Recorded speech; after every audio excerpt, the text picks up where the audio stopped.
জামাত একটি দল, বিএনপি আরেকটি দল, দুটি দলের রাজনৈতিক আদর্শ ভিন্ন। বিএনপি বাংলাদেশ জাতীয়তাবাদী দল অর্থাৎ ন্যাশনালিস্ট পার্টি বিএনপি জাতীয়তাবাদী মূল মন্ত্র হিসেবে মনে করে। বিএনপির মূল মন্ত্র বাংলাদেশি জাতীয়তাবাদ, স্বাধীনতা, সার্বভৌমত্ব, গণতন্ত্র। আপনারা জানেন জামাত ইসলামী জাতীয়তাবাদে বিশ্বাস করে না। তার দল তার, আমার দল আমার।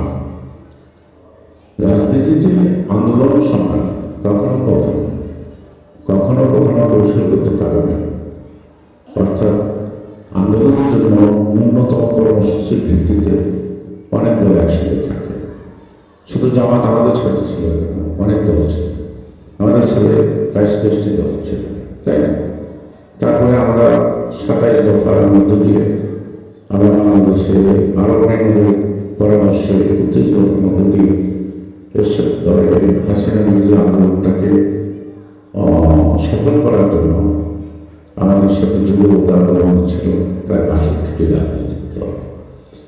কিন্তু আপনারা জানেন যে গত 3 বছর যাবৎ আমাদের যুগপৎ আন্দোলন চলছে হাসিনা ফ্যাসিবাদের বিরুদ্ধে, জোট আন্দোলন চলে। খেয়াল করবেন, সেটা যুগপৎ আন্দোলন যখন হয়েছে তখন ধরে নিতে হবে সেটা জোট।